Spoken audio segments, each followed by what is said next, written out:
Set just 20 years from now, Detroit, Become Human depicts a world where androids are everywhere. They're the backbone of manufacturing, or caregiving, of homemaking, but they're also becoming sentient and one by one starting to push back against their creators. We see this world through the eyes of three distinct androids, Kara, Connor and Markus, with the game jumping between them as their story brings them closer and closer together.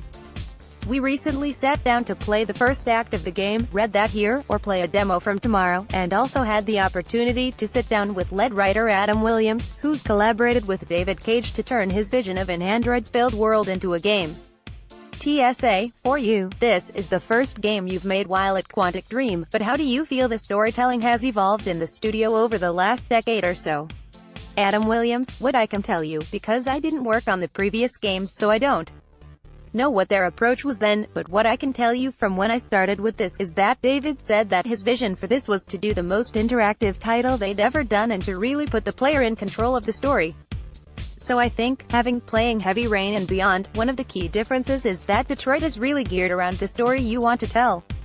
That didn't just mean giving you more choices than ever before, which we did do, it also meant leaving the player in control of the gameplay more often, and really as David's writer, and his senior game designer, we all worked together in a team and didn't have this hard border between a gameplay moment and a story moment.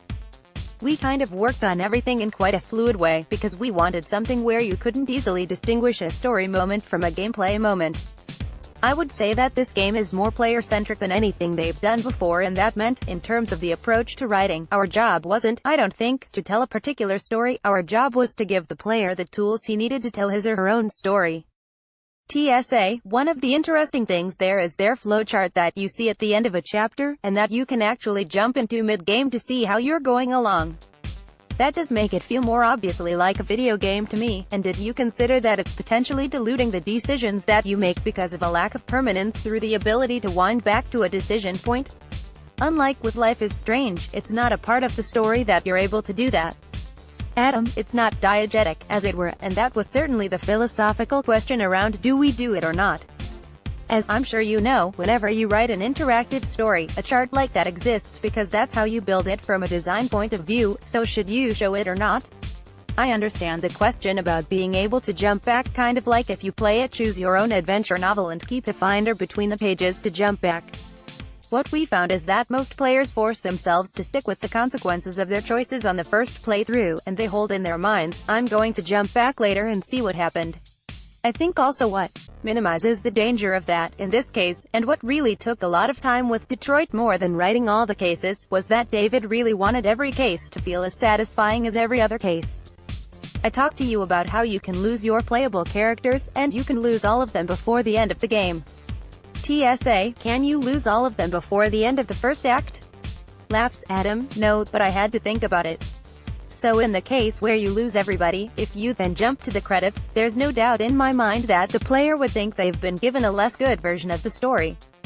Once you've done that, and if you allow that to happen from a design point of view, when a play is making a choice, they will be thinking, what do I need to do to get the full story? It creates a success-fail dynamic in the choices that we didn't want. We want you to choose in whatever way reflects what you want to do in a scene and not worry about winning the game, as it were. TSA, yeah, that is something that you get in similar adventures where you want to win and get the good ending. How have you got away from that with how the action unfolds? Adam, one of the keys to getting away from it, from a writer's point of view, is what I talked about in the presentation earlier, with the good guys and bad guys. If we'd made humans the bad guys and the deviants the good guys and we created a morally unambiguous universe, then there would clearly be a right way for the story to unfold. In that case, it would be that deviance when and mankind is forced to recognize their rights, etc. The more morally ambiguous you can make the world, the more real it's going to feel, because we live in a morally ambiguous world, but also the less sense you will get of a right version of a story. I think we were lucky with this game, in that the question we ask, which is how man should relate to a machine that appears to have become human, is one that hasn't been answered in the society we live in. TSA, it is one of those things that is often addressed in science fiction. I do get the feeling that things might have been solved if these androids adhered to Asimov's 3 laws of robotics. Laughs, Adam, but it's really interesting with the 3 laws, and you're obviously familiar with Asimov, is that as soon as you have 3 concrete laws like that, life is sufficiently fluid that 3 laws never work. million laws would never constrain all the possibilities. TSA, he did find a lot of ways around it. Adam, you're right that there's this rich sci-fi tradition, but what we tried to do differently, and you'll tell us if we succeeded, is to use the sci-fi as a way to talk about stuff that is more of the time that we're in now. TSA, yeah, there's a lot of allegories to modern-day issues surrounding race and identity in particular. Adam, we didn't have a specific topic in mind, whether it was race, sexism, immigration, or whatever. The analysis we made was that if you're going to make a world that feels real, there are certain patterns that emerge over and over again in human society, and one of them is this imbalance between those with power and those without. If you present that in universal terms, each player would bring their own particular instance of that into the game. Some people see more sexism, some people see more racism, some people see more immigration. The idea was to do something broad enough that everyone could find a way into it. We need to globally release this game, and we want anybody to be able to play it, so it needs to be flexible enough so that everybody can find their own angle. TSA, the difficulty there, as came up after Paris Games Week, is that you still need to ensure there's enough depth and nuance. How much does it help to have that depiction of domestic abuse shown in the context of the wider game? It's always difficult, even with something like a racing game, to show off what the game is all about in the space of a few minutes. Adam, yeah, so I think there's a general question in there, and there's a specific one about Kara and Todd. In the code that you've seen today, if you complete that stormy night scene, as we call it, and you escape with Alice and jump on a bus, the last shot is of the bus speeding away.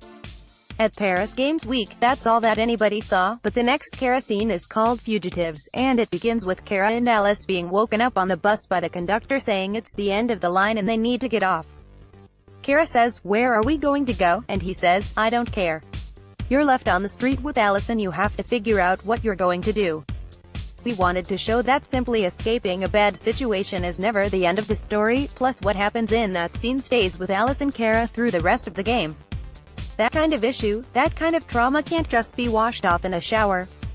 It remains with you somehow, and learning how to cope with it and how to make sense of it is something we try to explore.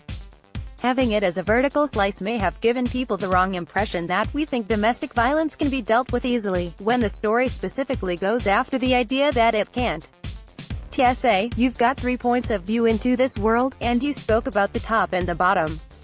You've got the law enforcement. David really does love his law enforcement in his games. Adam, I have a theory about that, by the way, which I'll share with you later. TSA, yeah, sure.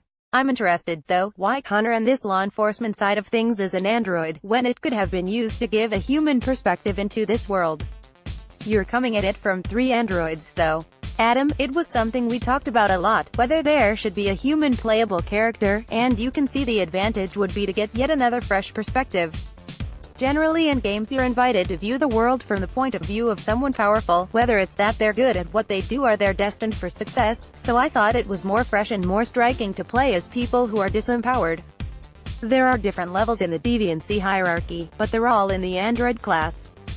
In that sense, it's probably just more original for people, but I also think, with the themes in the game, if you're trying to explore a divided society, the injustice is always much more striking if you're looking at it from underneath. To the humans it makes perfect sense that the androids are treated like machines, because they are machines. So all the interesting existential questions about how fair it is or how different an android really is are all much clearer from the view of an android, I think. Letting the player explore an unjust society from the point of view of its victims rather than its perpetrators was, I think, more interesting and a better storytelling opportunity. And I think the reason why David likes law enforcement is, if you see the way David writing and the way he has the flowchart on the wall and everything, I think he approaches things a bit like a detective. He has all the cases, and then he has all the strings connecting them, and he's always thinking about if this thing happens, then what happens? So I think he's got an investigative nature to his writing. TSA, is he a big conspiracy theorist? Adam, he's actually not. About the real world he's a very relaxed guy, but as soon as you get him on his own work, he knows every detail. Thanks to Adam for chatting to us about Detroit, Become Human. You can catch our hands-on preview with the first act here, and the game is set for release on the 25th of May. Not only that, but Sony are releasing a demo for the game tomorrow, the 24th of April.